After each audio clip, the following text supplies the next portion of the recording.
há 3 tipos de pessoas: os de cima, os de baixo e os que caem. Vocês provavelmente ouviram essa frase, associada a uma película que colocou em evidência a cena cinematográfica espanhola. O filme O Poço foi ovacionado pela crítica e já foi assistido por milhares e milhares de espectadores que assinam a plataforma de streaming da Netflix. Embora se trate de uma obra ficcional e distópica, a película em questão, o filme O Poço, reflete uma intensa atualidade em determinados assuntos que são feridas sociais. Desigualdade, natureza humana, responsabilidade social e amplas temáticas filosóficas são discutidas na película em questão. Temas esses que são afeitos à filosofia de Nicolau Maquiavel.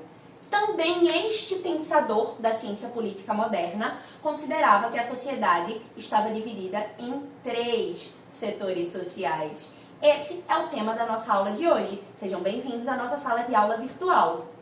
Falar de ciência política moderna é falar obrigatoriamente da filosofia maquiavélica.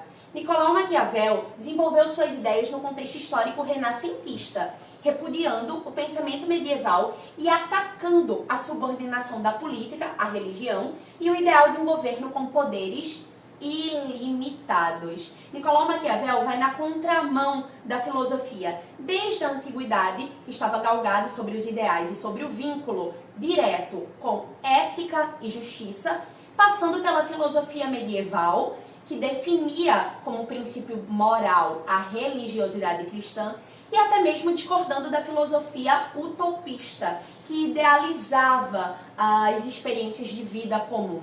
Nicolau Maquiavel vai na contramão desse pensamento, porque ao invés de defender a política como ela deveria ser, ele começa a estudar de maneira efetivamente historiográfica, baseada em exemplos reais, como a política realmente era. O seu principal escrito, a obra O Príncipe, é vista hoje como um manual de instruções inaugurais da ciência política moderna.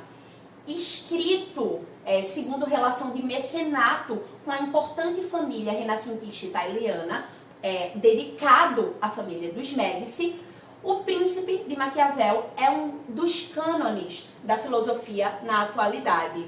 Como pai da ciência política moderna, Maquiavel foi o primeiro pensador a desenvolver uma teoria baseada na psicologia e na história, que utilizava exemplos reais para galgar a base dos governos que vamos descrever como absolutistas. Nesse contexto, Maquiavel buscou fugir da política normativa, que diz como o mundo deveria ser, ou seja, pautada na perspectiva ideal. A filosofia de Nicolau Maquiavel, base da ciência política moderna, pode ser descrita como uma filosofia apegada ao realismo. Como tal, Nicolau Maquiavel entendia que, diferente de uma perspectiva orgânica e natural, a sociedade não era pacífica, e sim permeada por conflitos. Na sua perspectiva, a sociedade conflituosa, como tal, se dividia em 3 setores. Os indivíduos que estão em cima e que querem conservar o poder, aqueles que estão no poder e que demandam a sua conservação, os indivíduos que estão embaixo tentando galgar, tentando alcançar o poder, e os indivíduos que caem, ou seja, o povo, aqueles que estão oprimidos na cena social. Essa sociedade conflituosa seria um reflexo da ausência de paz do indivíduo, que por natureza ruim e competitivo, buscaria alcançar bem mais do que o benefício da comunidade, mas sim atitudes que visassem o seu bel prazer, a sua própria vantagem. Nessa sociedade conflituosa, embora negativamente, o poder do rei, o poder do monarca, era a única força capaz de estabelecer um equilíbrio. Então esse conflito seria visto na sua obra como um mal necessário, porque denotaria a possibilidade de equilibrar-se graças a uma força externa, a uma força que estaria acima da moral, da ética e até da idealização, a força do monarca absolutista. Precisamos entender que as condições de efetivação da obra de Maquiavel e de seu pensamento têm muito a ver com o cenário político por ele vivenciado. Maquiavel nasceu em 1469, numa Florença que pertencia a uma Itália fragmentada. Precisamos lembrar que o processo de unificação italiano é um dos mais tardios da história, se efetivando lá no fim do século XIX. Nesse contexto, Maquiavel viveu numa Itália fragmentada e num espaço político-administrativo numa Florença que tinha sido sucessivas vezes conquistada por inimigos externos, inclusive pela França.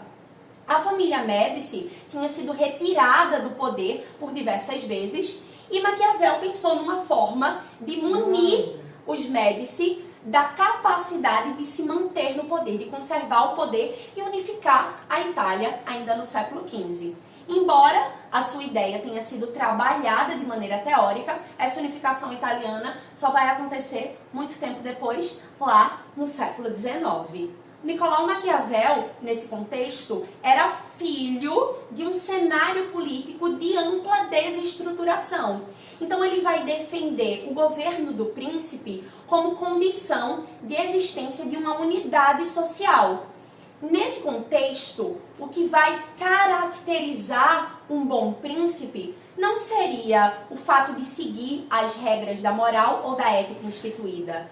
Na perspectiva de Maquiavel, o bom príncipe não é aquele indivíduo que segue a cristandade, que é justo, que é ético, que não comete crimes. Ora, não. O bom príncipe, na perspectiva real, seria, para os modernos, um indivíduo que consegue manter o equilíbrio social, que consegue defender as fronteiras do seu território, que consegue tributar esse território de maneira efetiva e que garante, no sentido da força, a coesão das estruturas sociais, impedindo a efetivação da sua natureza conflituosa. É exatamente isso que ele vai trazer como característica central da persona do monarca, da personalidade absolutista. Para Maquiavel, a vida política ela não está acessível a qualquer tipo de pessoa. E ela demanda duas principais características, a virtude e a fortuna. Virtude e fortuna são termos que caracterizam especificamente a figura, a indumentária do político, a indumentária do monarca. A virtude do governante, diferente da virtude comum, que precisa seguir as leis e as regras da moral, é a manutenção da força e a possibilidade de driblar os problemas políticos que a fortuna oferece. Quando Maquiavel fala sobre fortuna, ele remonta a uma deusa romana, que ficou caracterizada pela roda da fortuna, associada a bons auspícios e a sorte. Então Maquiavel vai dizer que o bom governante é aquele que, independente da circunstância, sabe virar a situação ao seu próprio favor. Ou seja, através da habilidade política, através da força, da virtude que ele denota, não da moral pública comum, mas da moral em que ele se imbui, ele pode modificar o cenário da fortuna ao seu bel prazer. Assim, enquanto para um homem comum o assassinato seria algo digno da pena de morte, para um monarca não. Um bom monarca, por exemplo, dá o indulto de assassinar os inimigos em ocasião de guerra. Então, a moral do homem comum, a virtude do homem comum está abaixo da virtude do governante, que pode, inclusive, estabelecer um relativismo moral, porque os fins justificam os meios. Os fins, a finalidade, o bem comum, a manutenção do equilíbrio social, a manutenção da coesão dentro do seu reino, vale o esforço por descumprir a ética ou a moral. Então, Maquiavel, ele pressupõe que a virtude do governante, ela não está a serviço do bel prazer do mesmo, mas sim a serviço do bem comum, do bem do povo. Estaria contida nessa ideia uma das principais funções do monarca, que seria impedir a opressão do povo e conservar o poder através da virtude, através da habilidade política, através de driblar, de contingenciar os problemas que aparecem por meio dos bons auspícios ou maus, da sorte, ou seja, da fortuna. Então, já que a vida política, na perspectiva de Maquiavel, não está acessível a qualquer um, o poder monárquico estaria sobrepujando a vida social. A virtude do monarca, o bem do governante, o bem para o povo, não está em ser amado. Daí, outra das principais frases retiradas como exceto do Príncipe de Maquiavel. É melhor ser temido do que ser amado. A ideia é que, se os fins justificam os meios, se é para o bem do povo, cabe ao governante ser digno de temor. Posteriormente, entendendo que a sua moral estaria acima da do homem comum, da moral privada, os meios pelos quais o governante manteve a coesão social e impediu a opressão do povo seriam justificados. O Nicolau Maquiavel, ele vai trazer muito patente na sua obra a ideia de que não importa a conduta do príncipe, desde que ele haja para o bem do povo. E é nesse contexto que, na maturidade desse indivíduo, ele vai tomar um caminho diferente. Enquanto no Príncipe, o Maquiavel vai fazer uma defesa muito clara do absolutismo monárquico, na segunda obra mais conhecida dele, Comentário aos 10 primeiros anos de Tito Livio, ele vai admitir uma postura republicana. Durante muito tempo, essa mudança de perspectiva política de Maquiavel foi entendida de maneira errônea pelos indivíduos, que consideraram que ele só escreveu o que escreveu no Príncipe porque ele foi pago para isso, por uma família muito importante, que era a família dos Médici. Mas hoje em dia, os debates historiográficos passam por uma vertente diferente. Como desde a obra do Príncipe, Maquiavel já defendia que mesmo a conduta do monarca absolutista mais centralizador deveria se dar em torno do bem comum, entendemos hoje que a obra O Príncipe ela foi escrita em condições históricas muito específicas. Para Maquiavel, o absolutismo monárquico ele deveria funcionar até a unificação da Itália.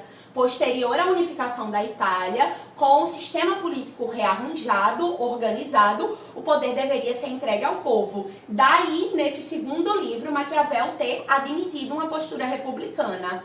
Essa crítica à mudança de postura dele construiu aí uma imagem muito negativa do Nicolau Maquiavel.